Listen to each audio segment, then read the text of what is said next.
Buenos días tengan todos, qué bueno que estás aquí, bienvenido. Gracias a Dios por tu vida, porque hoy podemos estar juntos para escuchar su palabra. Veo algunos rostros nuevos, bienvenidos, algunos hermanos que también nos acompañan, como en una ocasión especial, bienvenidos sean todos. El día de hoy vamos a seguir hablando en ese ciclo del mensaje del Señor a su iglesia. Hemos estado aprendiendo muchas cosas muy buenas. Dios nos ha estado bendiciendo. Pero quisiera empezar esta enseñanza con una pregunta. ¿Existe la iglesia perfecta? ¿Ustedes qué creen? ¿Existe la iglesia perfecta? ¿Existen personas que puedan vivir agradando a Dios en todo? Quizá ese es el tema que vamos a tratar el día de hoy. Vamos a abrir la Biblia en el Salmos 16, versículo número 3. Dice, para los santos que están en la tierra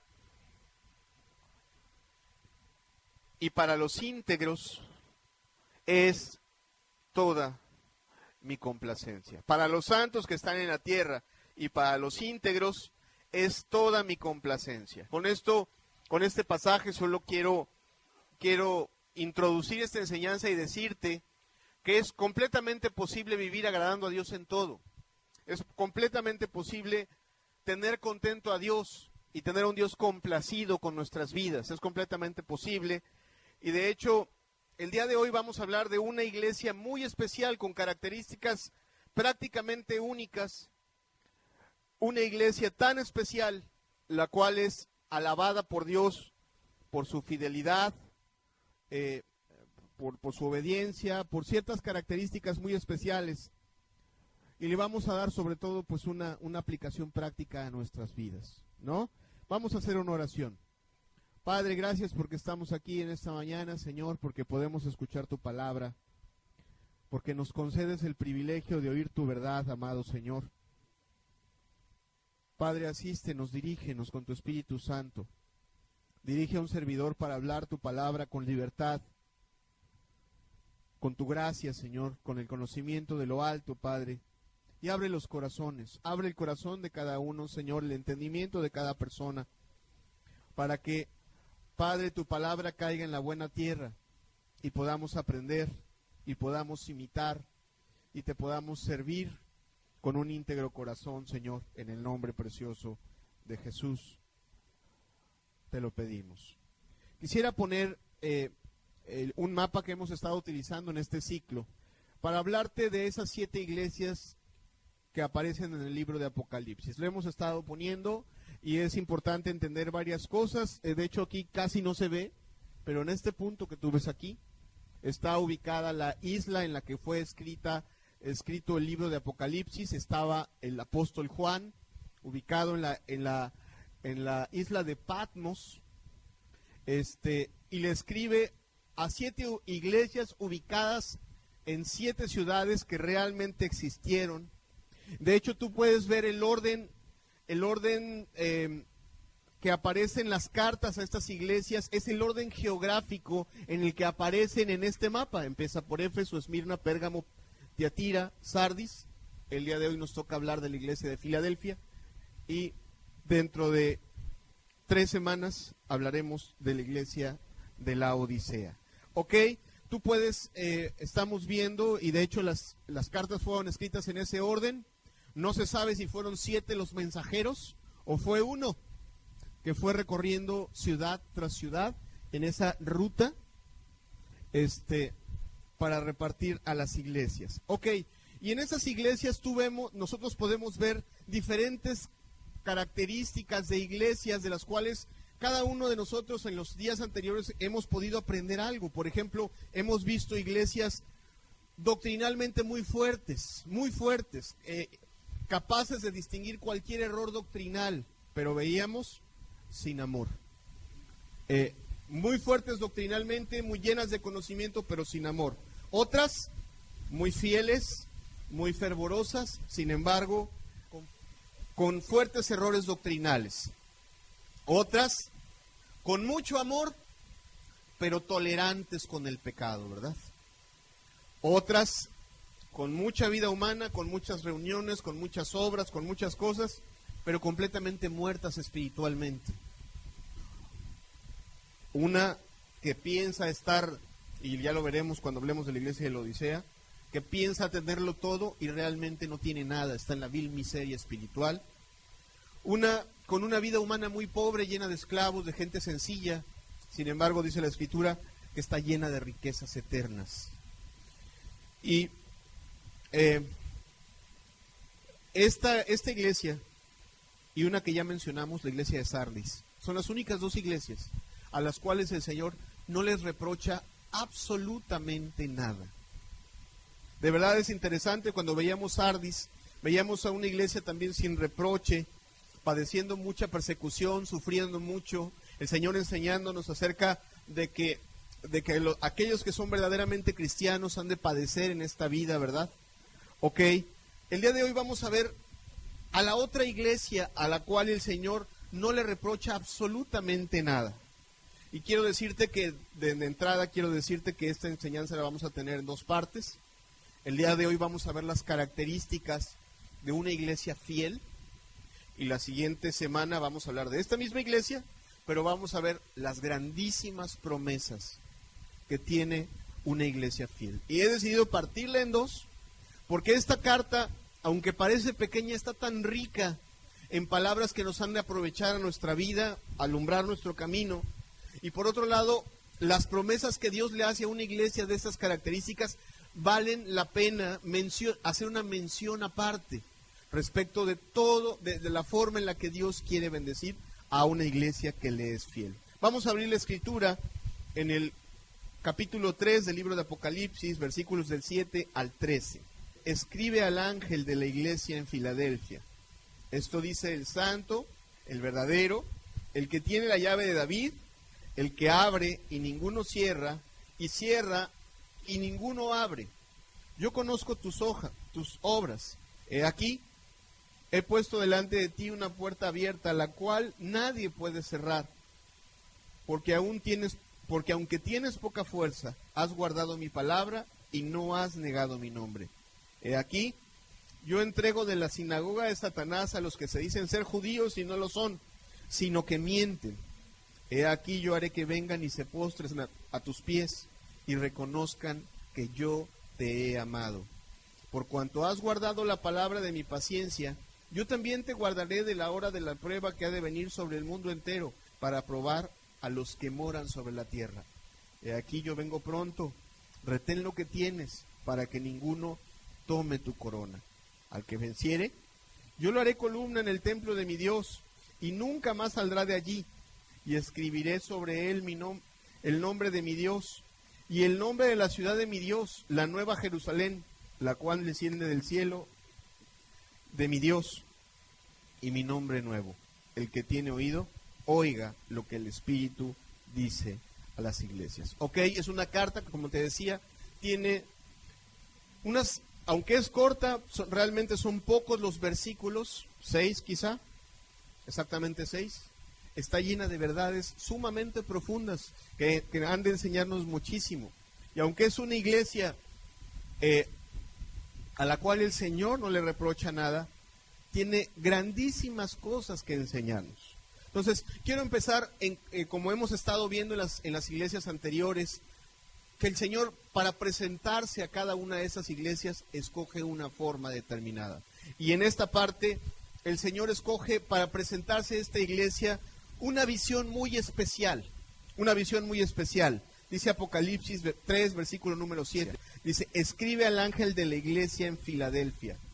Esto dice el santo, el verdadero, el que tiene la llave de David, el que abre y ninguno cierra, y cierra y ninguno abre. Una forma como no se había presentado a ninguna otra iglesia. Nosotros habíamos visto, ¿verdad?, cómo se había presentado como aquel que anda entre los candeleros, el que tiene los candeleros en su mano, aquel que tiene la mirada de fuego, ¿verdad? Aquel que tiene la espada aguda de doble filo, ¿sí, verdad? Habíamos visto a aquel que es el primero y el postrero, y cada vez que se presenta el Señor, algo le quiere ministrar a la iglesia desde su presentación, y en esta parte no es la excepción. Cómo Dios quiere hablarle a esta iglesia, y se presenta con 4 figuras del Antiguo Testamento que son muy poderosas, que son muy valiosas, y entendamos desde el principio, esta iglesia es una iglesia que Dios no le encuentra mancha, que Dios no le hace ningún reproche. Y ahora veamos entonces que aunque es una iglesia que el Señor no le encuentra mancha, no le encuentra ningún reproche, la forma en la que Dios se presenta debería de hacer temblar a cualquiera. 4 ideas, 4 figuras diferentes. La primera dice, esto dice el santo. La primera imagen que Dios le presenta a esta iglesia es la de su santidad. Amado, ver la santidad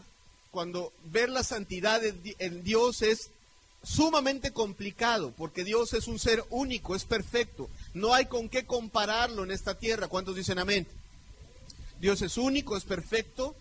No hay nada igual, es perfecto en su amor, es perfecto en su misericordia, es perfecto en todos sus caminos, es perfecto en su rectitud moral. ¿Cuántos dicen amén? Eso es perfecto. Es difícil imaginar a un ser tan perfecto y se presenta así como el santo. Ok, si nosotros queremos entender la santidad, es más fácil entender la santidad si la bajamos a un nivel humano. Cuando hablamos de la santidad en una persona, es más fácil de entenderla. ¿Por qué? Porque santidad para nosotros significa 2 cosas.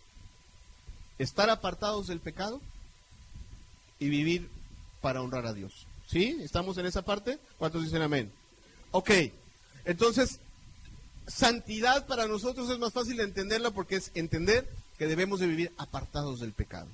Ahora bien, si tú lo vuelves a subir al nivel de Dios en solo ese aspecto de su santidad, de su rectitud, de su nivel moral.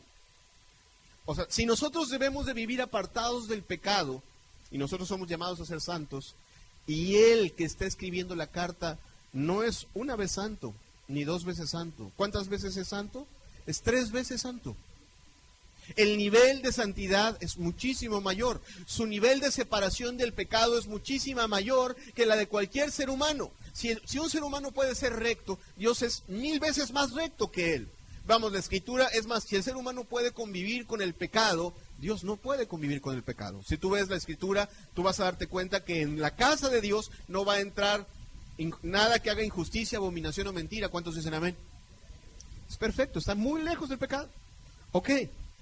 Y la Biblia lo dice del Padre. Vamos a ver rápidamente 2 ejemplos. Isaías 57, versículo número 15. Vamos a usar varios textos, entonces les pido que nos vayamos rapidito. Isaías 57, versículo número 15 dice, porque así dijo el alto y sublime, el que habita la eternidad y cuyo nombre es el Santo.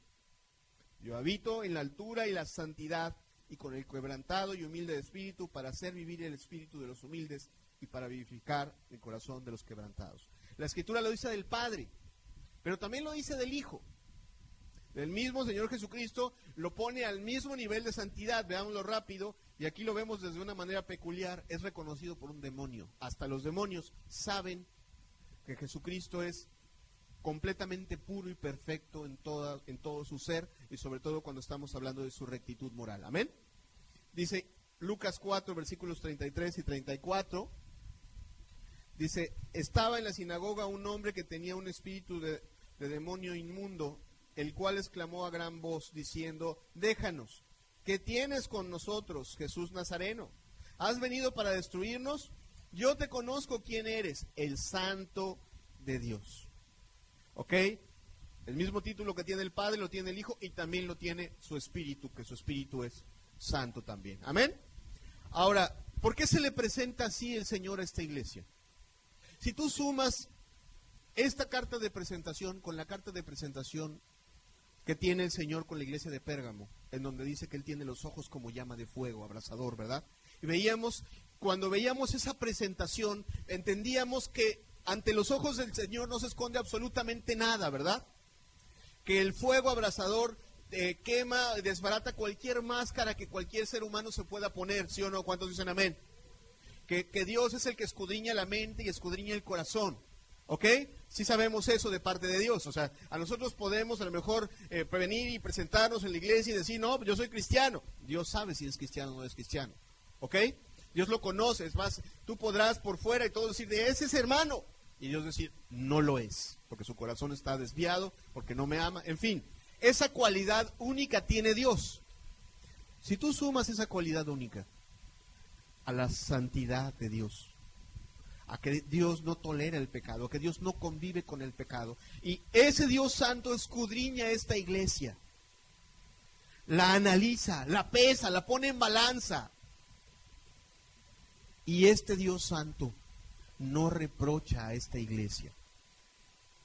Tendrás que darte cuenta que esta iglesia es una iglesia que realmente vivía en santidad, que realmente tenía la aprobación de Dios. Eso es lo que les está diciendo. O sea, les está diciendo, yo los he mirado, yo los he pesado, yo los he escudriñado, yo los he analizado. Y no mandó a un juez injusto, y no mandó a un hombre de carácter corrupto, sino aquel que pesa y conoce los corazones, y conoce lo más profundo del corazón. Y esta iglesia había sido pesada por los ojos de alguien, del ser más perfecto del universo, y no recibió reproche alguno de su vida de santidad. ¿Amén? ¿Sí comprendemos entonces por qué se le presenta así? También se le presenta como el verdadero. Y amado, es importante entender por qué Dios se pone como el verdadero, como la verdad. Amado, estamos en un mundo que está lleno de conocimiento, y conforme avanza el tiempo, el conocimiento de este mundo aumenta y aumenta y aumenta cada vez más. Aumenta el conocimiento de este mundo. Y el corazón del hombre se va enorgulleciendo. El corazón del hombre va diciendo, este es el camino, así es como se hacen las cosas. El hombre ha hecho a un lado a Dios, o bien se ha construido cualquier cantidad de caminos y de religiones, diciendo, no, sabemos tanto que la forma y el camino es por aquí. ¿Sí estamos? O sea, así es el ser humano. El ser humano que piensa conocer su propio camino, que se enorgullece en sus pensamientos y que dice, no, es por aquí. Ok, la Escritura nos muestra a un Dios que levanta la voz, da un golpe sobre la mesa y dice, podrá haber hombres inteligentes, podrá haber hombres sabios, podrá haber hombres que conozcan algo, pero el que lo conoce todo soy yo, refiriéndose al Señor. El que sabe todas las cosas soy yo. Si alguien tiene la verdad, ese soy yo. Eso es lo que dice la Escritura. Deuteronomio 34, versículo número 32, versículo número 4, describe así a Dios. Él es la roca cuya obra es perfecta, porque todos sus caminos son rectitud. Dios de verdad y sin ninguna iniquidad en él. Es justo y es recto. Este pasaje nos muestra la santidad y nos muestra a un Dios de verdad. Si tú quisieras poner todo el mundo al lado de Dios y decir qué es verdad y qué es mentira, todo lo que tú ves en este mundo sería mentira y Dios sería verdad. ¿Sí me explico? O sea, tú lo quieres ver algo desde la óptica humana, probablemente tenga algo de razón, pero tú ves las cosas desde la óptica divina y como Dios dice que son las cosas, Dios siempre terminará teniendo la razón. ¿Sí comprendemos? Amén. Por ejemplo, aplícalo a un punto en particular. Aplícalo a algo de tu vida. Tú ve a los hombres queriéndole enseñar a los matrimonios a caminar. No, ay, mire, por favor, escúchelo. En fin, hay toda clase de programas de radio, ¿verdad? Para cómo conservar a tu pareja, sírvele la sopita caliente, hazle, no sé, ponte la ropita fulanita de tal. Podrán tener un poquito de razón. Dios no necesita muchos versículos de su palabra para enderezar un matrimonio, para hacerlo vivir realmente feliz, para organizar realmente una vida. No necesita grandes discursos. Su palabra tiene un peso su palabra, dice la Escritura, es verdad. Tú la pones por obra y siempre te va a llevar a un buen rumbo, ¿ok? Bien, la Escritura se refiere al mismo Señor Jesucristo como la verdad, solamente lo aclaro. Juan 14, versículo número 6, Jesús le dijo: yo soy el camino y la verdad y la vida, y nadie viene al Padre sino por mí. Dios el Padre es verdad, Dios el Hijo es verdad, y si leemos un poquito más en la Escritura, no es tema, el Espíritu Santo también, la Biblia también dice el Espíritu de verdad. O sea, las tres personas de la Trinidad son la verdad y contienen la verdad y trazan el camino real, el camino verdadero. Ok. ¿Por qué Dios se presenta no solo como el santo, sino como el verdadero? Vuelvo a la mirada penetrante de Dios, a una iglesia que ha sido escudriñada. Otras iglesias, por ejemplo, si tú las ves, esa mirada escudriñadora, que aunque parecían cristianas, aunque tenían nombre de que vivían, aunque tenían reuniones, todas ellas cuando fueron escudriñadas por los ojos de Dios, algunas fueron halladas en pecado, otras fueron halladas muertas, otras fueron halladas tolerando falsas doctrinas, ¿verdad? En sus mentes, en sus corazones, había la mitad verdad y mitad mentiras, ¿sí o no? ¿Estamos en esa parte o no? Los que hemos estado escuchando esta palabra durante las enseñanzas anteriores, nos damos cuenta que las diferentes iglesias, ante la mirada escudriñadora de Dios, al haber sido pesadas, fueron halladas todas con alguna falta. Algunas en pecado, algunas por ahí, pues sí, muy amorosas y todo lo que tú quieras, pero con mentiras en su mente, en su corazón.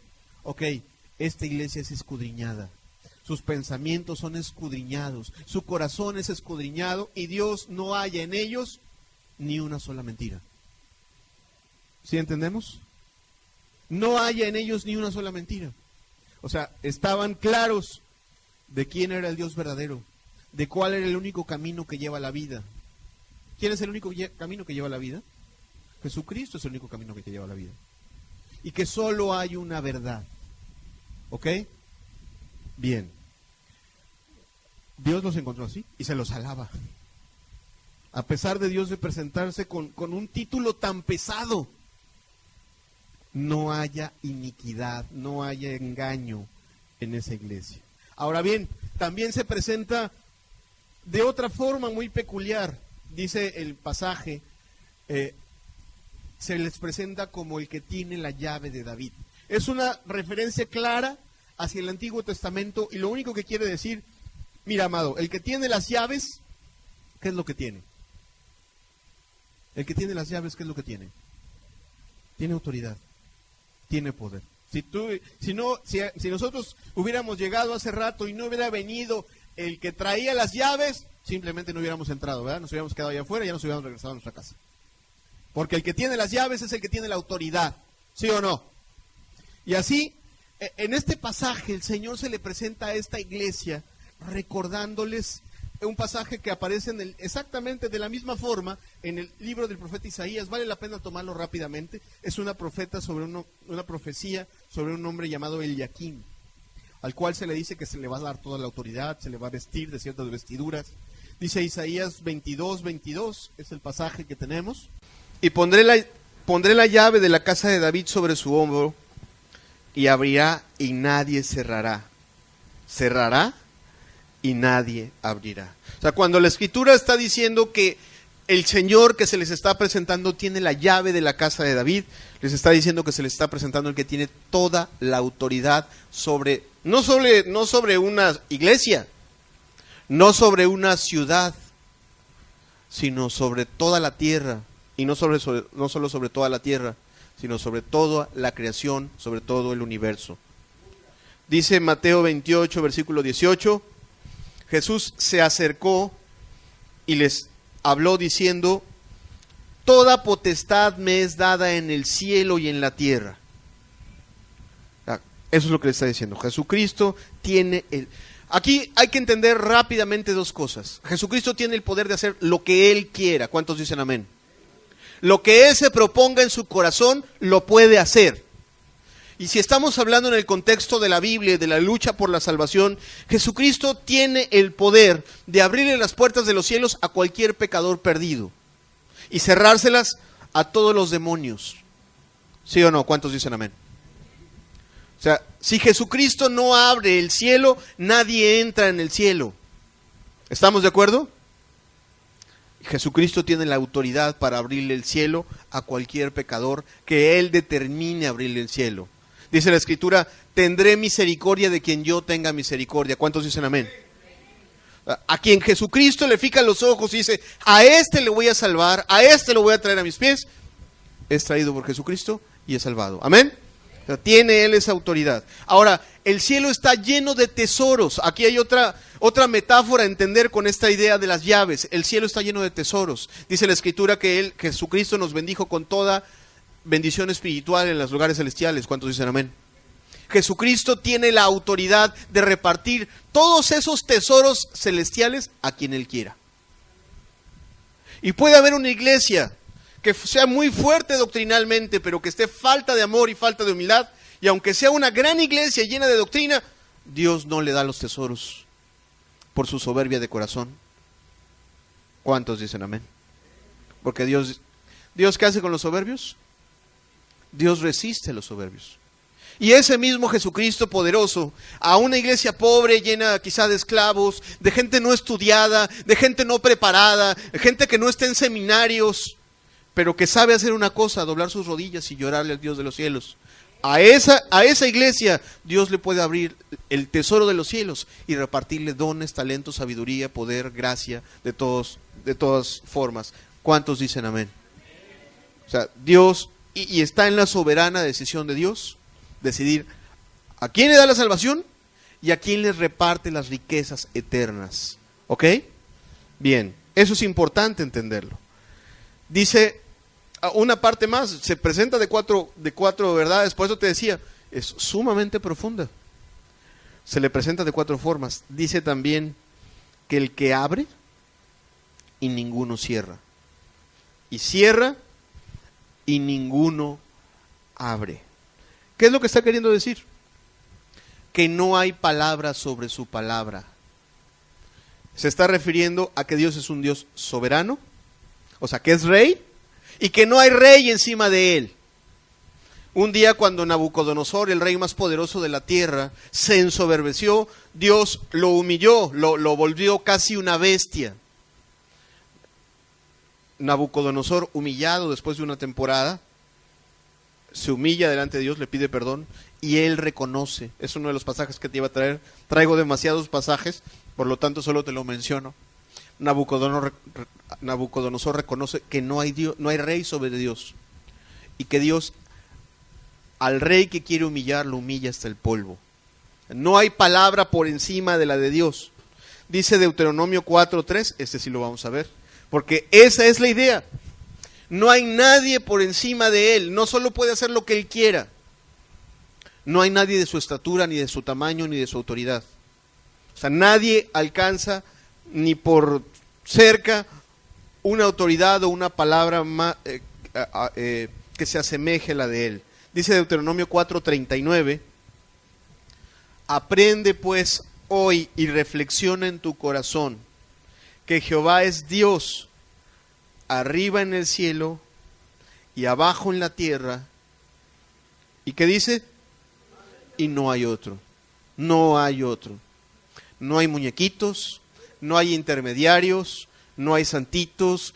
El muñequito es la Santa Muerte, es un demonio nada más. Tienes que entenderlo.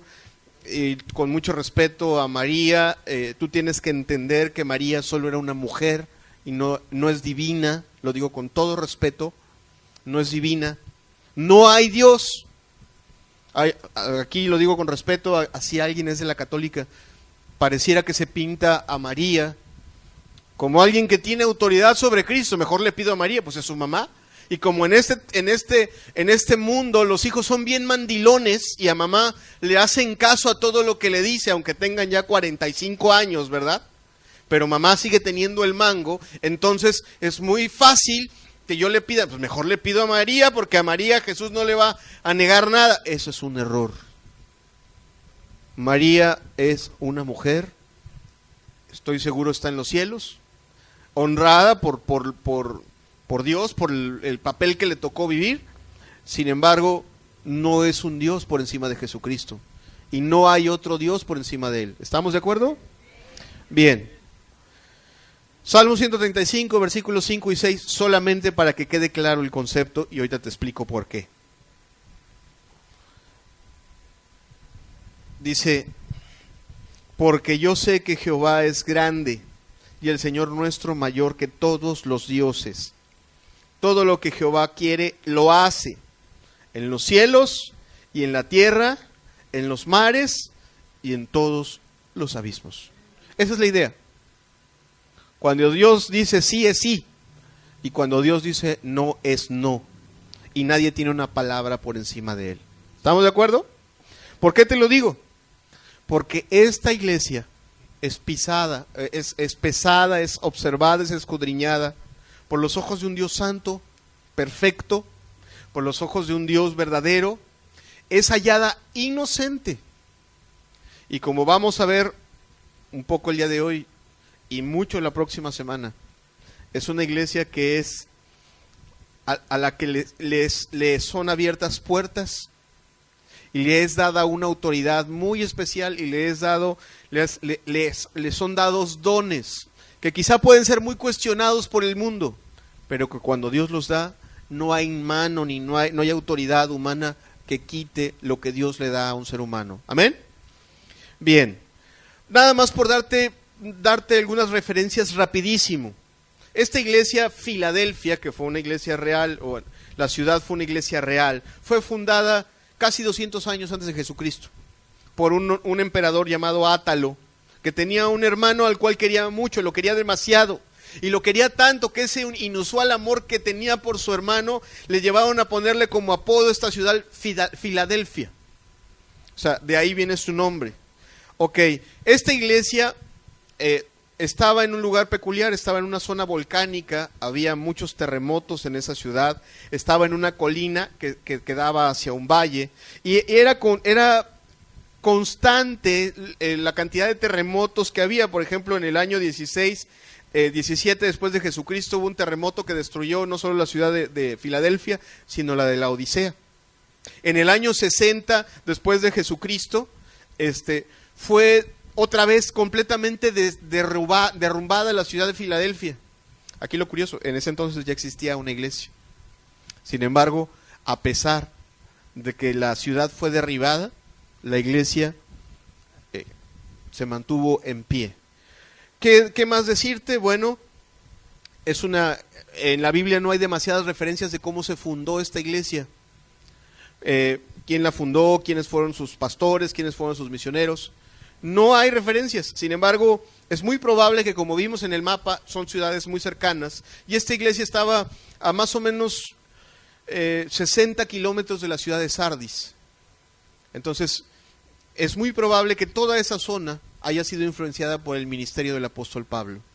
O sea, eran iglesias cercanas y era sencillo o relativamente sencillo que tanto el apóstol como los colaboradores del apóstol se desplazaran a las iglesias que estaban alrededor y trabajaran en su fundación y su edificación. Ahora bien, lo que sí nos tiene que llamar mucho la atención, amados, es que para esta iglesia, en todos los mensajes anteriores, siempre hemos partido en varias cosas. Cómo Dios se presenta, ya lo vimos. Algunos datos históricos, también ya lo vimos. Lo que Dios les reprocha y lo que Dios les alaba. Pero, amado, no tenemos nada de qué hablar.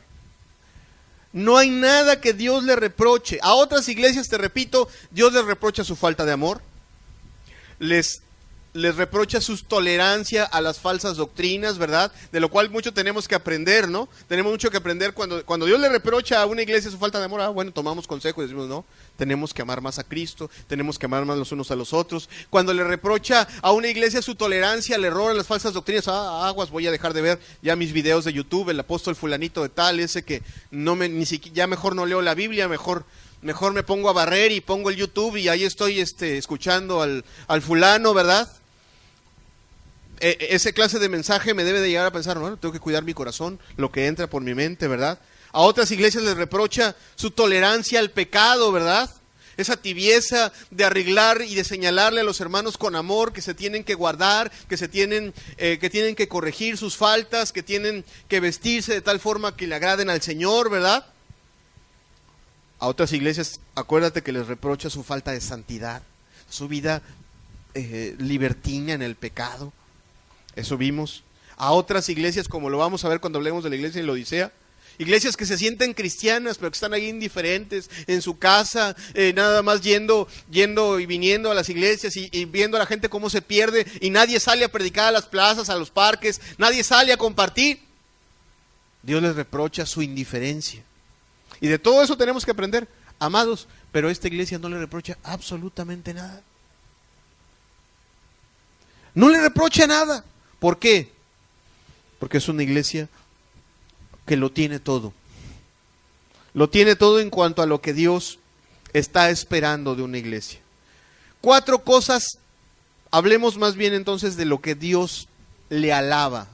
Dios está lleno de alabanzas para esta iglesia y Dios está lleno de promesas. 4 cosas, solamente 4, que el Señor le alaba a esta iglesia. En primer lugar, le alaba su poder.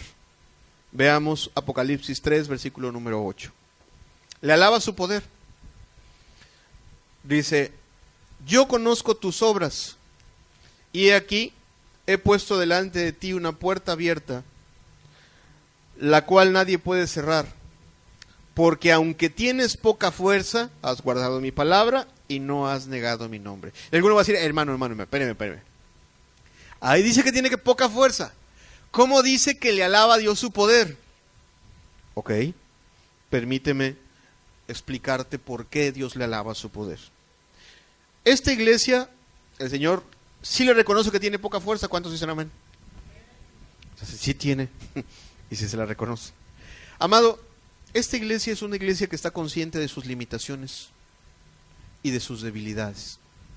No es una iglesia que está orgullosa de su doctrina, sino de una cosa está consciente, de que es de una realidad que está en la Escritura. Dios no escoge a los más sabios del mundo, a los más inteligentes, a los más poderosos, ni a los más fuertes, ni a los más rápidos, ¿verdad?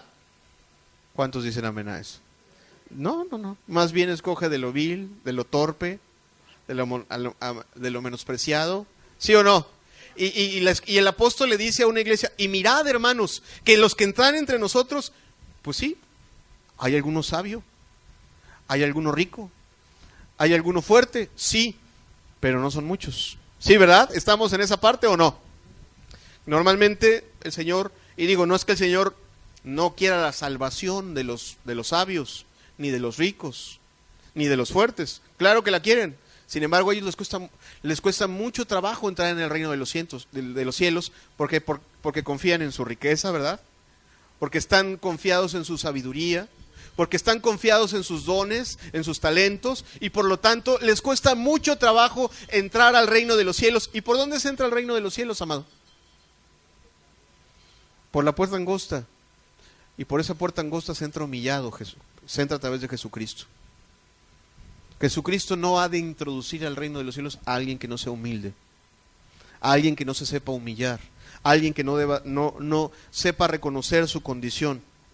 Y amado, algunos podemos decir: oh, esa iglesia debe estar llena de superhermanos. No, te aseguro que estaba llena de pecadores. Estaba llena de pecadores, pero de personas que algún día fueron pecadores, que estaban muy conscientes de que necesitaban la salvación, de que estaban muy conscientes de que la vida que vivían desagradaba mucho al Señor, pero también estaban muy conscientes que por ellos mismos no podían entrar a la vida eterna. Y por lo tanto, esa conciencia les llevaba no a mirar: bueno, voy a guardar los mandamientos y a guardar los mandamientos. No estaban en eso. Por supuesto que sabían que tenían que hacerlo, pero estaban muy conscientes, porque a lo mejor ahí entre ellos había una mujer que tenía 40 años amargada, y de repente venía un predicador y decía: tienes que perdonar. Pues tenía 40 años amargada. Sabía que en ella no estaban las fuerzas para perdonar. Si estamos o no estamos. Era un grupo de personas pecadoras, pero que estaban muy conscientes de que su libertad y su poder no estaba en ellos, sino estaba en Dios. ¿Sí entendemos esa parte? Realmente, solo esta clase de pecadores son los que entran al cielo. Hay algunas iglesias que están llenas, y lo digo con todo respeto, de hijos de la ley, de personas que saben y aprenden a obedecer los mandamientos, y que se presentan delante de Dios: Señor, pues mira, ya guardo los mandamientos, pues ya perdóname. No. la iglesia en la eternidad estará llena de pecadores, que como ese publicano se presentó un día delante del Señor y le dijo al Señor: sé propicio a mí, pecador. Yo estoy consciente de que soy un gran pecador, necesito de tu gracia para volverme obediente, para volverme santo, para acercarme al reino de los cielos. ¿Sí estamos de acuerdo o no estamos de acuerdo? Bien, ok. Ahora, esta iglesia, el Señor le dice: tienes poca fuerza.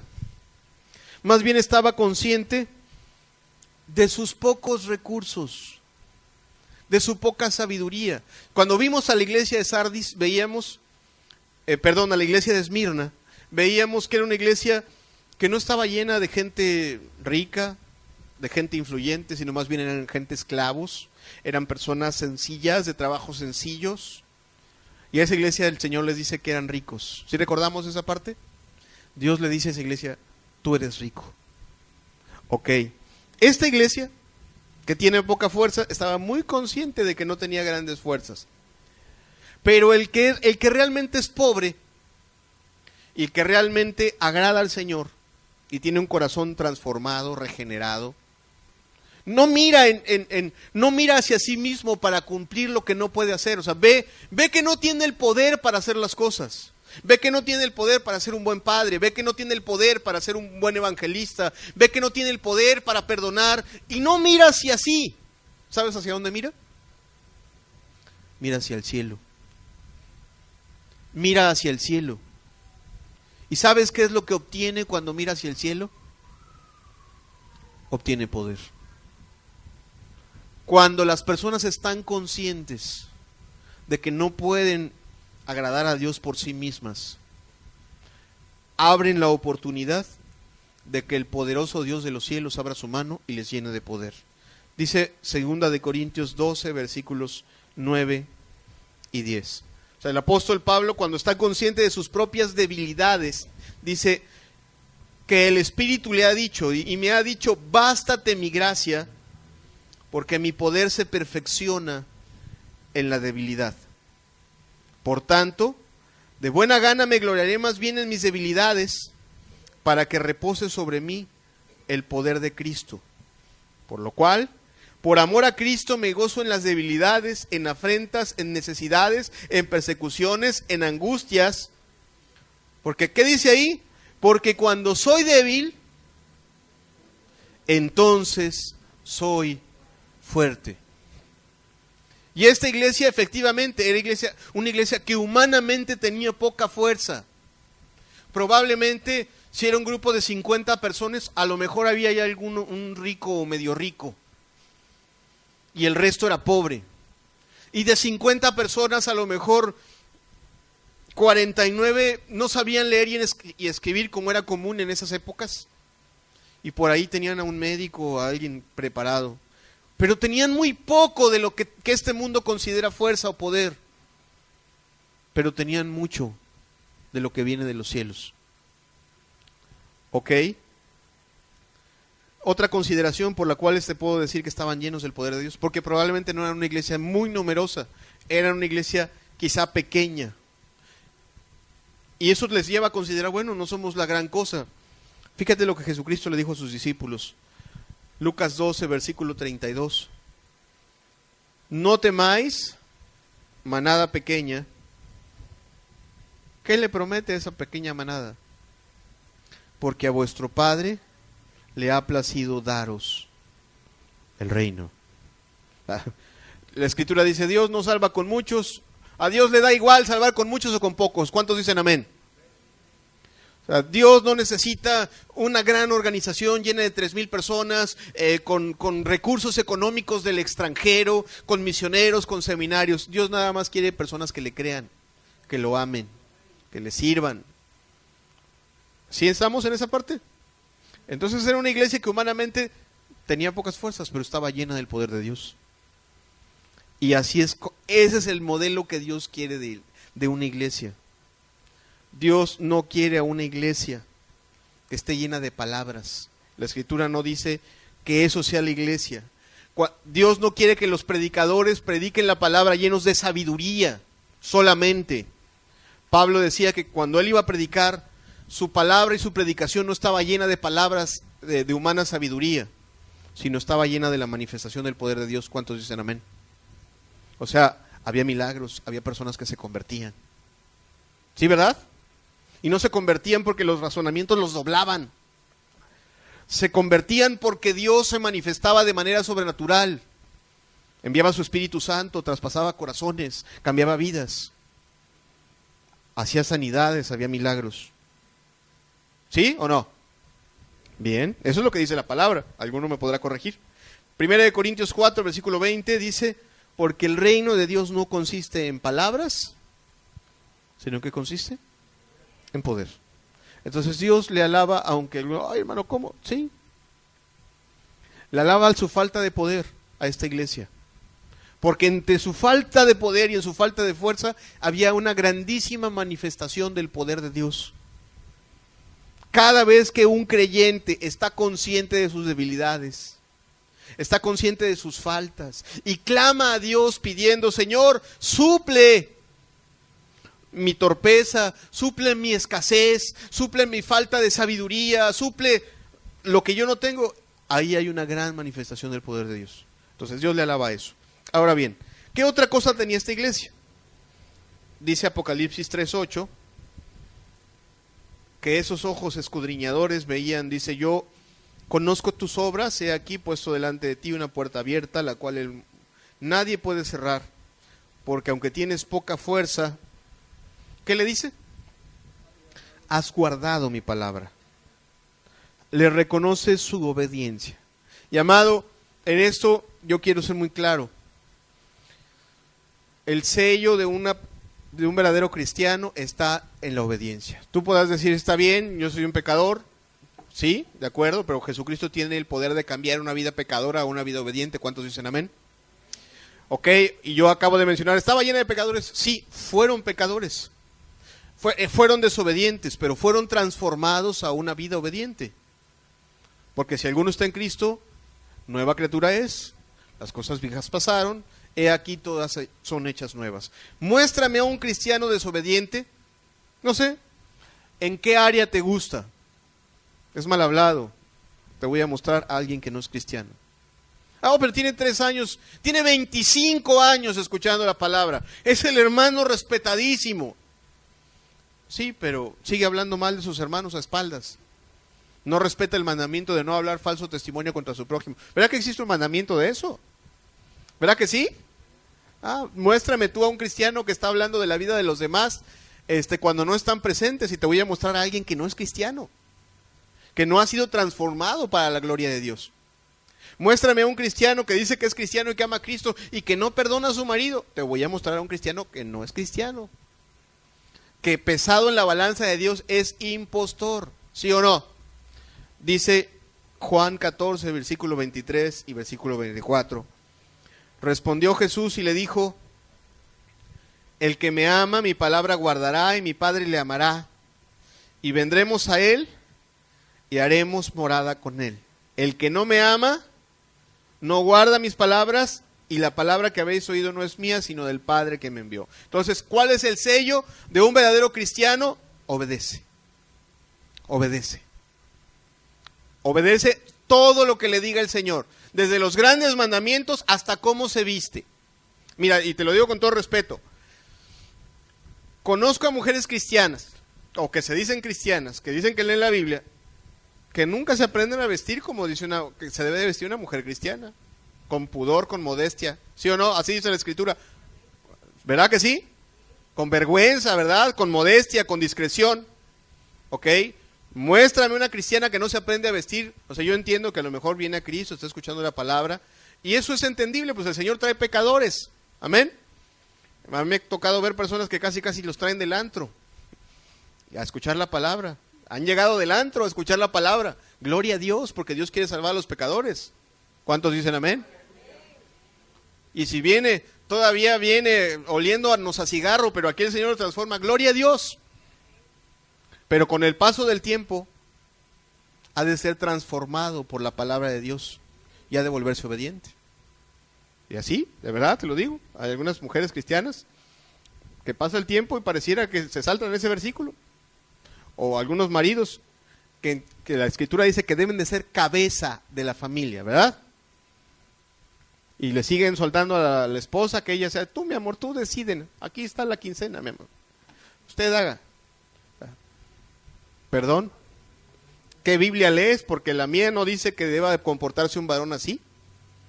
La Biblia dice que el varón es cabeza de su casa. ¿Cuántos dicen amén? Entonces, bien, muéstrame a un cristiano, a una persona obediente, te voy a mostrar a un cristiano. Muéstrame a alguien que no obedece la palabra de Dios. Caray, yo dudaría de su genuino cristianismo. ¿Qué más? El Señor también le reconoce otra cosa. Dice el versículo número Apocalipsis 3:8, le reconoce otra virtud, le reconoce su fidelidad. Dice, aunque tienes poca fuerza, has guardado mi palabra y no has negado mi nombre. O sea, se comporta fiel. Y amado, hay que entender, digo, es muy fácil ser fiel cuando las cosas van bien, ¿verdad? ¿Sí?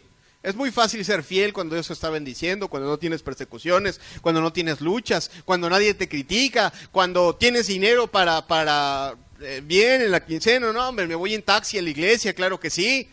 Cuando hay dinero acá, pues sí, en taxi me voy. Si tengo coche, claro que sí, en clima, llego a la iglesia. Pero cuando las cosas van mal, perdón que utilice un lenguaje coloquial, cuando el cinturón te aprieta, entonces ahí se prueba el carácter del verdadero cristiano. Y amado, hemos estado hablando a lo largo de estas enseñanzas de cómo estas iglesias, todas sin excepción, han tenido persecuciones por causa de su fe.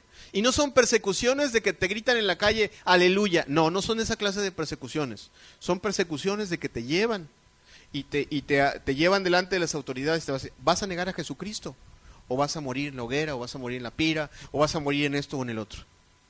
¿Verdad que sí? ¿Verdad que de esa clase de persecuciones hemos estado hablando? Y estaba Mecinas, ¿eh? No creas que a esta iglesia le iba mejor. Te aseguro que había persecuciones, te aseguro que había mártires entre ellos, te aseguro que había pues ese temor humano de perder la vida, o de perder a tu esposo, a tu hijo, a tu padre, por ser cristiano. Había una presión de este mundo. ¿Sí, verdad? Dice la Escritura, el Señor Jesucristo dijo, si fuerais del mundo, el mundo amaría lo suyo, pero por cuanto no sois del mundo, el mundo os aborrece. Muéstrame a un cristiano que no lo persiguen. Te voy a mostrar a un cristiano que se parece mucho a este mundo. Está camuflajeado con este mundo. No hay diferencia. Están ahí todos albureando en el trabajo, bien padre, jiji, jajaja, con los albures, con las muchachas cotorreando. Pues es acá, en la iglesia, eso sí, es el hermano fulano de tal. Nadie lo persigue. ¿Quién lo va a perseguir? Si es igualito al mundo. Y amado, el diablo no persigue a sus hijos. El diablo no... Ahí yo tengo una cuenta pendiente que platicarte de por qué no creo que vaya a haber un rapto y después una gran tribulación. Porque se supone que si en el rapto se van los cristianos, ¿quiénes se quedan? Pues los que son hijos del diablo, ¿no? El diablo no se va a poner a corretear a sus hijos, ¿verdad? O sea, los tiene ahí consentiditos. Sí, chamaquín, usted váyase al cine, usted váyase al antro, usted fornique, usted vístase como ramera. Claro que sí, chiquito, no le va a pasar nada. La Escritura más bien dice que los verdaderos creyentes van en contra de la corriente de este mundo. Obedecen a Dios en contra de la corriente de este mundo y el mundo se les va encima. Y el verdadero creyente normalmente está queriendo obedecer a Dios y contra la corriente, con la presión del mundo contra él. Segunda de Timoteo 3:12 dice lo siguiente: y también todos los que quieran vivir piadosamente en Cristo Jesús, ¿qué dice ahí? Padecerán persecución. ¿Realmente quieres vivir agradando a Dios? Esto es para ti. Esto va en tu contrato. A ver, te vamos a contratar. Condiciones del contrato. Fírmele aquí. ¿Quiere usted entrar al cielo? Está bien. El camino está completamente empedrado. Está cuesta arriba y con la corriente del mundo en tu contra. ¿Quieres? Amén. Ok, está bien. No hay engaño de parte del Señor, ¿verdad? ¿Sí estamos o no estamos? Bien. Entonces, esta iglesia era una iglesia que vivía en contra de la corriente de este mundo.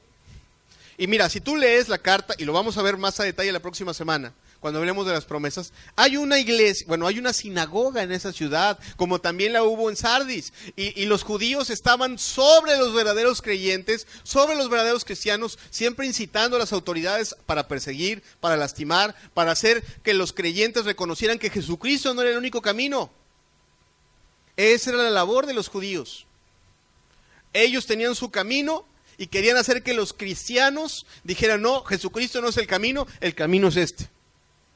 Y por eso esa iglesia era perseguida. Y la Escritura dice que Dios se refiere a esos judíos, dice, no son judíos, son unos hijos del diablo, les llama sinagoga de Satanás.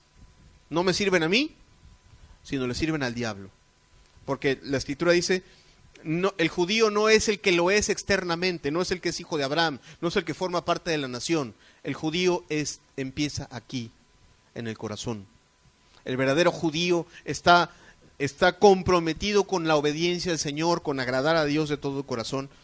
Y esa iglesia era muy perseguida y muy presionada por los judíos para que negaran a Jesucristo. Esta iglesia estaba bien consciente de eso, y a pesar de que podían ver persecuciones, tribulaciones, luchas, pruebas, escaseces, veíamos que una iglesia de las que hemos mencionado, simplemente si no adorabas al Dios del gremio, no tenías trabajo, probablemente, no da demasiados detalles, pero probablemente tenían todas estas clases de presiones. No adoras a nuestro Dios, está bien, no tienes trabajo. No adoras a César, está bien, te vas a ir a morir al Coliseo. No adoras o no reconoces que Jesucristo no es Dios, está bien, te van a tocar azotes. ¿Ok? A pesar de toda la presión que había contra esta iglesia mantuvo su fe. Y amado, nosotros deberíamos de aprender de eso, porque lo digo con todo respeto, amor. Con todo amor te lo digo. O sea, en estos tiempos, ya tú ves al supercristiano, al amado, al cristiano, que escoge entre comprarse una Coca-Cola a media semana o guardar para el camión el fin de semana para ir a congregarse. Ay, es que no tuve dinero, manito. Ah, ¿no tuviste dinero? ¿Y no te fuiste al Oxxo a comprarte tu café o tu Coca-Cola? Mira nada más, no tuviste dinero. ¿Ok? O sea, a eso le llamamos fidelidad. Eso es un cristianismo que no, insulta al Señor llamarlo cristianismo. O sea, el Señor dejó todo por amor de nosotros. ¿Cuántos dicen amén? No tenía dónde recostar su cabeza. ¿Cuántos dicen amén? Sufrió todo por nosotros. Entonces, un grupo de personas que no quiere sufrir, que no quiere luchar, que no quiere padecer, ¿se parece al Señor Jesucristo? No. El Señor Jesucristo dijo, tome su cruz y sígame. ¿Verdad? Tome su cruz. O sea, Él no nos mintió. Alguno quiere venir en pos de mí, niegues a sí mismo, pero también dijo, tome su cruz. ¿Verdad? Sufra conmigo. Fiel en las buenas, claro que todos podemos ser fieles en las buenas, pero en las malas, cuando hay enfermedad, cuando hay luchas, cuando hay tribulación, ahí se ve si amamos a Dios. Ahí se ve si amamos a Dios. ¿Verdad? Ok. Dice el Señor en Mateo 10, versículo 32, solo para terminar esta parte de la fidelidad, dice, mas a cualquiera pues que me confiese delante de los hombres, yo también le confesaré delante de mi Padre que está en los cielos. Y a cualquiera que me niegue delante de los hombres, yo también le negaré delante de mi Padre que está en los cielos. ¿Y sabes cuál es el contexto? El contexto es, dice, muchos te van a perseguir, te van a azotar. En tu casa te van a rechazar. Los enemigos del hombre serán los de su casa. Eso es lo que dice el contexto de este pasaje. O sea, tú me vas a seguir, está bien, pero yo les voy a decir a ustedes que me quieren seguir, que los van a perseguir, que sus padres o sus esposos o su familia les va a rechazar.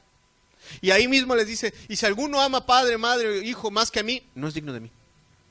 O sea, los lleva a un punto en donde el mundo, ¿a qué quiero llegar con esto? El mundo te va a presionar para que dejes de obedecer y honrar a Dios, para que lo dejes de buscar.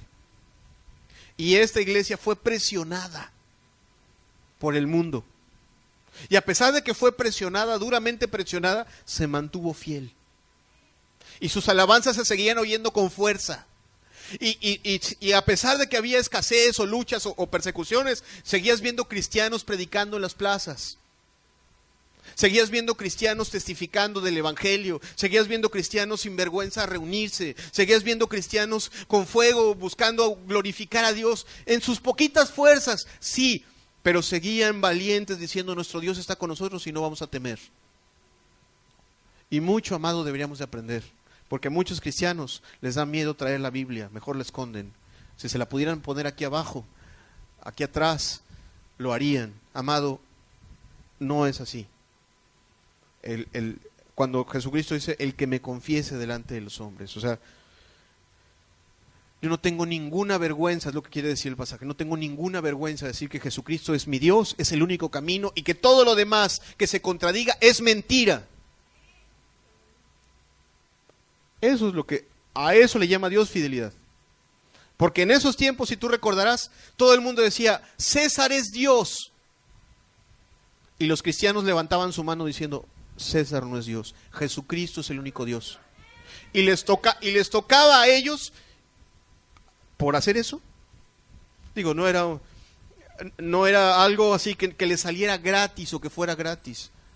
Les tocaba a ellos, a varios de ellos, morir en el Coliseo, ser azotados, perder sus empleos, morir en la pira, quemados. Y a pesar de eso seguían levantando su mano y diciendo: Jesucristo es mi Dios, es el único Dios y reina por sobre toda la tierra. Se mantenían fieles aún en medio de la adversidad. ¿Sí estamos entendiendo? Y Dios se lo alaba. O sea, estás ante una iglesia humanamente muy débil, pero muy valiente y muy fiel en medio de las tribulaciones. Ahora, una última cosa que el Señor le alaba, ya casi para terminar. Dios le alaba su perseverancia. ¿Qué quiere decir? Que en un inicio fue así, a la mitad del camino fue así, y al final del camino fue así. Y amado, lo digo así, y lo digo con todo respeto: hay muchas personas que son emocionales. Hay muchos cristianos que son emocionales. La Biblia les dice niños fluctuantes, porque van así. Ahorita están bien comprometidos, al rato ya están así todos apachurrados, todos deprimidos. Hoy sí están yendo a predicar, mañana ya no. Hoy sí se están congregando, ahorita ya no. Hoy sí, mañana no, así. Hoy están muy metidos con su familia, al rato ya no, ya están todos ahí metidos en sus rollos. La Biblia habla del carácter del que Dios agrada, a Dios le agrada un carácter perseverante, que se mantiene obediente, no solo a través del tiempo, sino a pesar de las pruebas. ¿Sí me explico? Eso les alaba. Dice, aquí nos saltamos un poquito en la misma carta, pero el versículo 10, Apocalipsis 3:10. Por cuanto has guardado la palabra de mi paciencia, yo también te guardaré de la hora de la prueba que ha de venir sobre el mundo entero, para probar a los que moran en la tierra. O sea, ¿qué les alaba? Guardaron su palabra y la guardaron con paciencia, cuando las cosas estaban bien y cuando las cosas no estaban bien. ¿Qué dice el Señor Jesucristo? ¿Quiénes son los que van a ser salvos? ¿Los que en una campaña aceptaron al Señor y después se apartaron y después lo negaron, ya después se enredaron en los negocios de esta vida? ¿O quién dice el Señor que van a ser salvos? Los que perseveran hasta el fin. Los que se mantienen creyendo, los que se mantienen obedientes, los que se mantienen humildes, los que se mantienen honrando al Señor con su vida, esos, los que mantienen una constancia, esos son los que van a ser salvos. Dice Mateo 10, versículo 22, y seréis aborrecidos de todos por causa de mi nombre, mas el que persevere hasta el fin, ese será salvo. ¿Qué está diciendo el Señor? Y a Él, eso es lo que le agrada. Le agrada un carácter perseverante. La Escritura nos muestra 10 vírgenes, 5 prudentes, 5 insensatas. ¿Qué quiere decir? Que todas fueron perdonadas por el Señor. Que todas en un momento determinado estaban listas para ir a las bodas.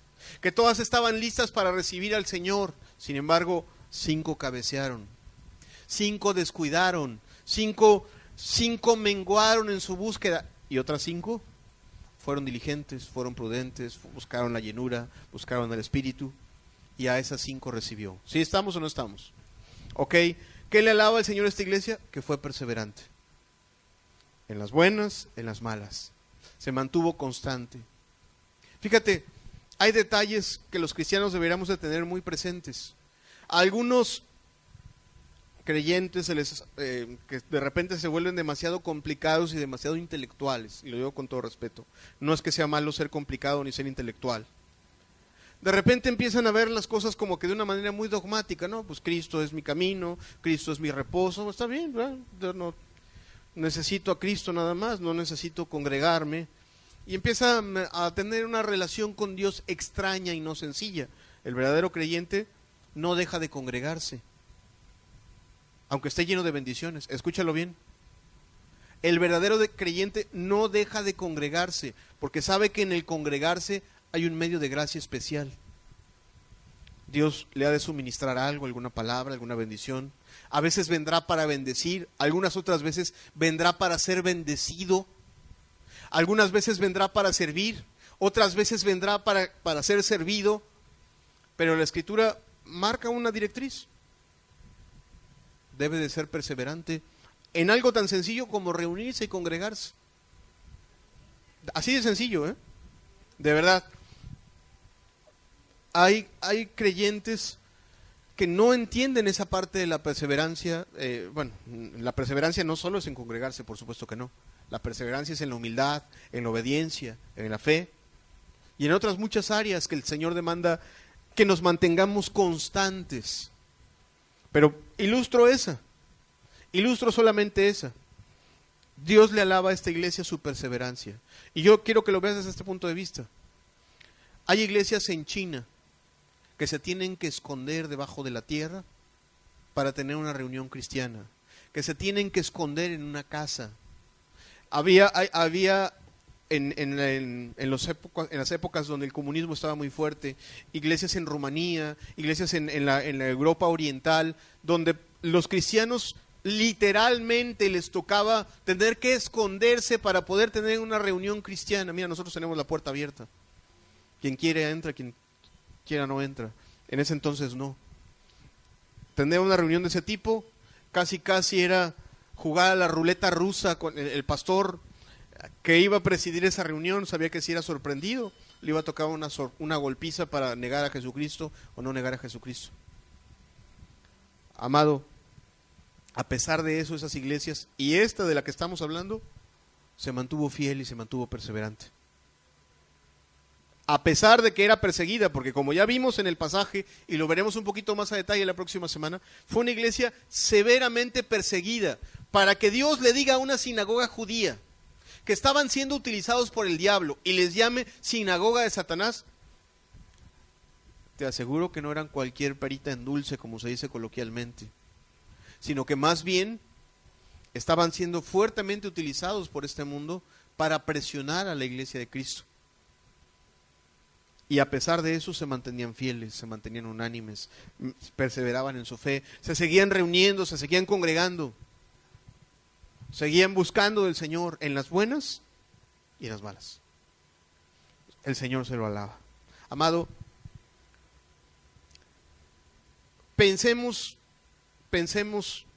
en esta iglesia y quizá veámonos en el espejo de esta iglesia. Y lo digo como pastor de esta iglesia. A mí me gustaría que el Señor me escribiera una carta y me dijera qué piensa de esta iglesia. Porque si tú ves, las cartas las dirige al mensajero, al encargado. Wow, yo te digo la verdad. Cada vez que me he puesto a estudiar estas cartas, sobre todo para exponértelas, han temblado mis piernas, han temblado mis rodillas ante ver que Dios puede reprobar tu obra y tu trabajo. Y te lo digo primero como un responsable de la iglesia. ¿Qué nos escribiría a nosotros el Señor? ¿Seríamos realmente una iglesia que está rechazando, que está apartándose del pecado. Seríamos una iglesia que estamos rechazando las falsas doctrinas. El Señor vería en nosotros una iglesia humilde, o vería en nosotros una iglesia orgullosa que confía en la doctrina, que confía en sus pastores, que confía en esto, que confía en el otro, pero que en lo que menos hace es dedicar tiempo para orar, para buscar la gracia y la dirección del Señor. ¿Qué encontraría el Señor? ¿Qué encontraría? ¿Qué nos reprocharía?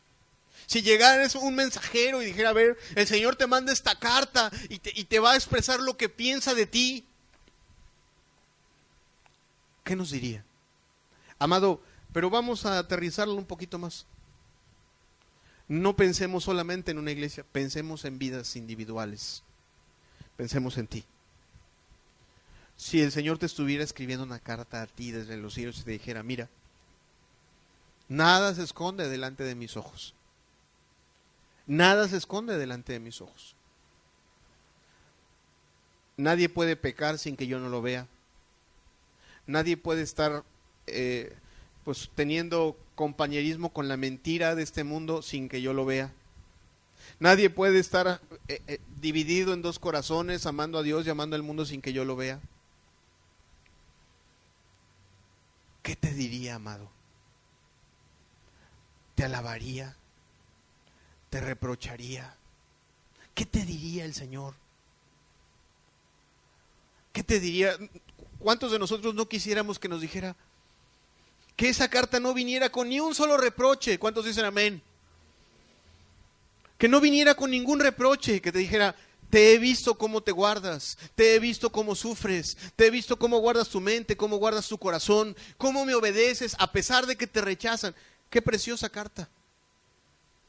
Que esa carta te consolara y te dijera, yo sé que te cuesta trabajo, pero te he visto llorar pidiéndome ayuda.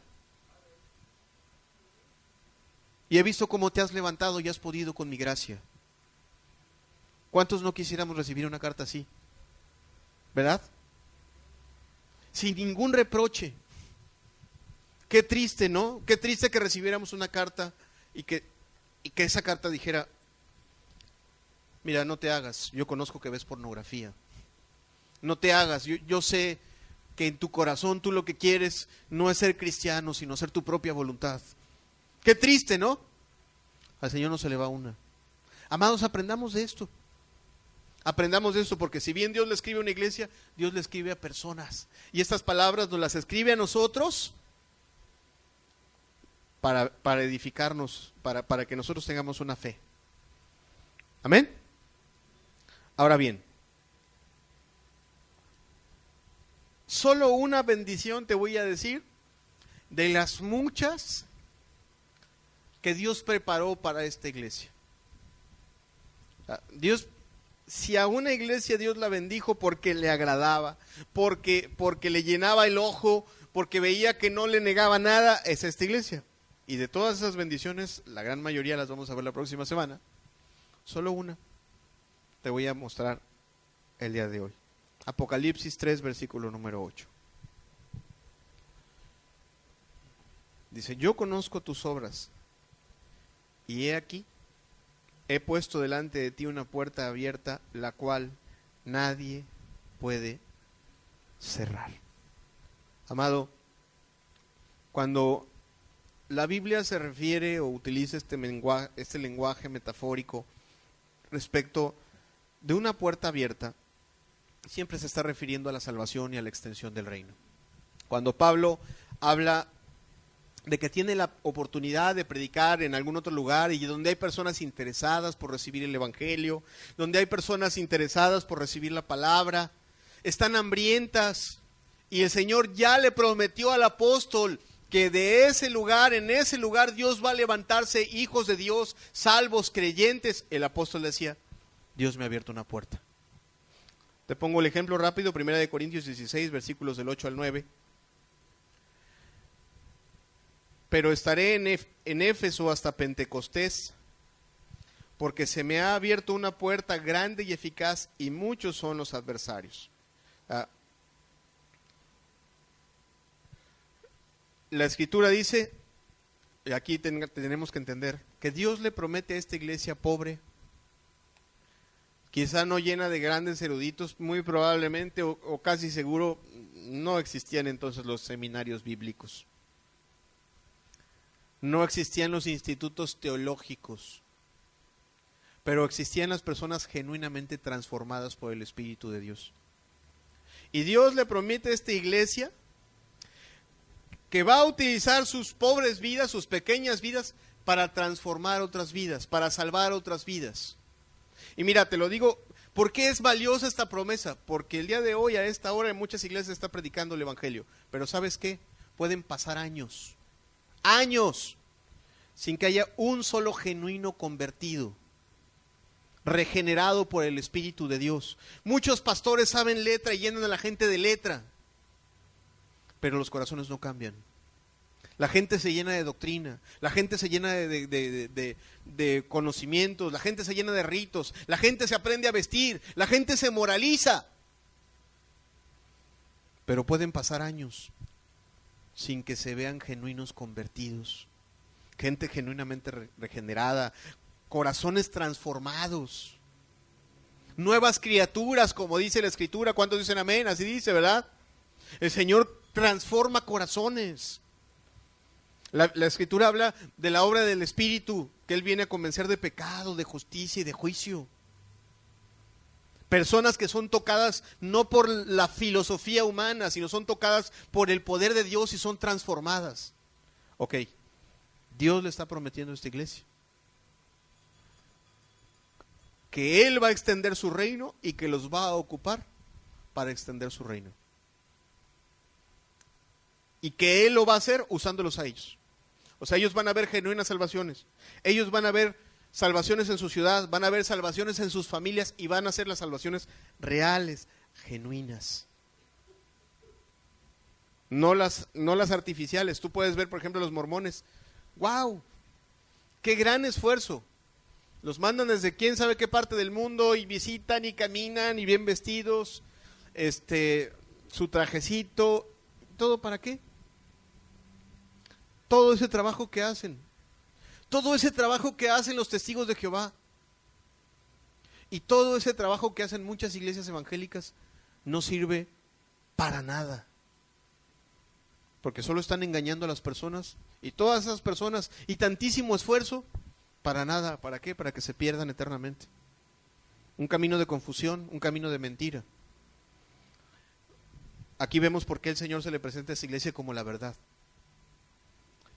Ok, Dios le dice a esta iglesia: ustedes que no son muy sabios, que no son muy fuertes, que no son muy poderosos, que no son muy ricos, ustedes que más bien son pobres, pero que me son fieles, a ustedes los voy a usar para extender mi reino. Y ustedes van a ver que aquellas personas a las cuales ustedes les van a compartir, o a sus mismos hijos a los cuales ustedes les van a compartir, esos mismos rostros los van a ver en la eternidad adorando mi nombre. ¡Qué precioso! ¿Cuántos queremos ver a nuestros hijos en la eternidad? ¿Cuántos queremos ver que realmente los que estamos aquí reunidos no seamos como los que le dicen Señor, Señor y no entramos, ¿verdad? Sino quisiéramos vernos todos allá. Mira el hermano que estaba aquí con nosotros, está ahí en la eternidad adorando al Señor, gloria a Dios. Quisiéramos vernos allá, ¿verdad? Quisiéramos que no fuera solo una aventura o un engaño, sino que sea real la obra del Espíritu en nuestras vidas. Y Dios se lo promete a esta iglesia. Dios se lo promete a esta iglesia. Yo he determinado, les dice el Señor, yo he determinado salvar muchas personas y los voy a usar a ustedes. Yo tengo las llaves y las llaves se las voy a dar a ustedes y ustedes van a ir a abrir la puerta. Y muchos pecadores van a entrar por la puerta que ustedes van a abrir. ¡Qué glorioso! ¡Qué precioso! Que una mujer sencilla pueda, con la ayuda del Espíritu Santo, compartirle a sus hijos y que sus hijos sean salvos. Hoy en las iglesias las personas, las madres están desesperadas buscando al Señor. Ay, pastor, mire, yo necesito que por favor me inscriban a mi hijo al seminario bíblico, y lo inscriben. Y ahí está 4 años y regresa y es el mismo hijo del diablo, pero maquillado ahora con Biblia. ¿Por qué? Porque el Espíritu Santo no hizo nada ahí. O sea, es el mismo. Sigue siendo codicioso, avaro, adúltero de corazón, pero ahora con Biblia. ¿Por qué? Porque cuando la obra se hace sin el Espíritu, no hay nada. ¿Verdad? Porque el reino de los cielos no consiste en palabras, sino en poder. ¿Verdad? Y a esta iglesia Dios le dice, a ustedes les voy a dar el poder. A ustedes les voy a dar. Yo tengo las llaves y a ustedes les voy a dar las llaves. ¿Qué le dijo a Pedro, no? Yo te doy las llaves. Yo te doy la autoridad. Aquellos que crean a tu palabra van a entrar en mi reino. Aquellos que crean a tu palabra y obedezcan a tu palabra es como si lo estuvieran escuchando en mi propia boca y van a entrar en mi reino. Y yo voy a enviar mi espíritu y los voy a convertir y se van a salvar. Y van a entrar en el reino de los cielos. ¡Qué preciosa promesa! ¿No? Mira, no sé qué tanto significado tenga para ti esa promesa, pero hay madres que están afligidas viendo cómo sus hijos se hunden en la droga. Hay madres que están desesperadas viendo cómo sus hijos están perdidos en el juego, en el vicio. Y cómo quisieran que esta promesa fuera suya. ¿Verdad? Poder hablarle a sus hijos con sencillez y que el Espíritu diga amén. Y que el corazón de sus hijos se vuelva a Dios. Y que el Espíritu trate y transforme corazones. Qué promesa tan grande, tan preciosa. ¿No? Bien. Hay otras muchas promesas. Apocalipsis 3, versículo 9. Solo déjame darte una probadita de esas promesas, las cuales estaremos hablando la próxima semana. He aquí, yo entrego a la sinagoga de Satanás a los que se dicen ser judíos y no lo son, sino que mienten. He aquí, yo haré que vengan y se postren a tus pies y reconozcan que yo te he amado. Por cuanto has guardado la palabra de mi paciencia, yo también te guardaré de la hora de la prueba que ha de venir sobre el mundo entero para probar a los que moran sobre la tierra. He aquí yo vengo pronto. Retén lo que tienes para que ninguno tome tu corona. Al que venciere, yo lo haré columna en el templo de mi Dios y nunca más saldrá de allí, y escribiré sobre él el nombre de mi Dios y el nombre de la ciudad de mi Dios, la nueva Jerusalén, la cual desciende del cielo de mi Dios, y mi nombre nuevo. El que tiene oído, oiga lo que el Espíritu dice a las iglesias. Estas promesas las estaremos viendo la próxima semana. Grandísimas bendiciones, grandísimas promesas que Dios trae sobre los que le aman y sobre los que guardan sus mandamientos. Hagamos una oración. Padre, gracias. Gracias porque estamos seguros que tu palabra no va a regresar a ti vacía. Estamos seguros, Señor, que de los que hemos estado aquí en este día escuchando, viendo tu verdad, tu palabra, Padre, tú nos has hablado al corazón, has hecho arder nuestros corazones. Habemos muchos en este lugar que anhelamos ver tu gloria, tu bendición, anhelamos tu presencia. Padre, tú eres ese Dios santo, Señor. Tú eres ese Dios verdadero. Tú eres aquel que tiene las llaves.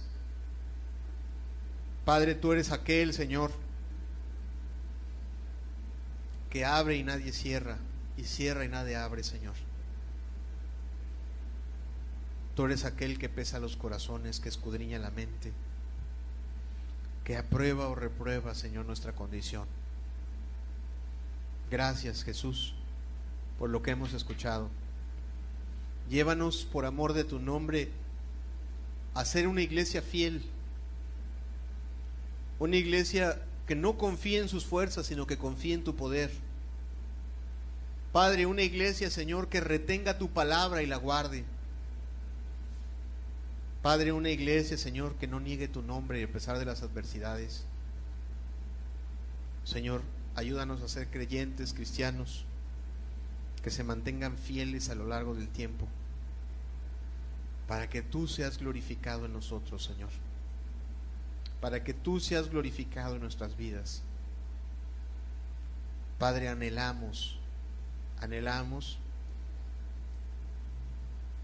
que tú abras la puerta y derrames tu salvación en medio de nosotros, que nos permitas verla, que nos permitas ver a nuestros amigos volverse a ti, a nuestros padres, a nuestros hijos, a nuestros vecinos, que nos permitas ver nuestras reuniones llenas de tu salvación, Señor.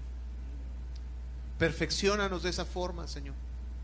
Haznos como dice tu palabra para heredar las mismas promesas, Señor. Moldéanos así, Señor. Ayúdanos a rechazar todo lo que aborreces. Ayúdanos a amar todo lo que amas, Señor.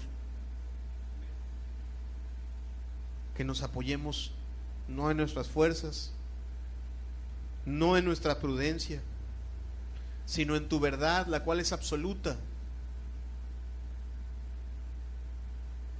Que miremos tu santidad, Señor. Que confiemos en tu poder. Que nos dejemos dirigir por tu Espíritu, Señor, para que tú seas glorificado en nosotros, para que podamos ser, no por nuestras fuerzas ni por nuestros méritos, sino por tu gracia que es abundante para los pecadores, Señor, que podamos ser esa iglesia que tú alabas y a la cual no le reproches. Padre, en el nombre de Jesús, Señor, te bendecimos, te damos gracias. Amén. Amén, Señor.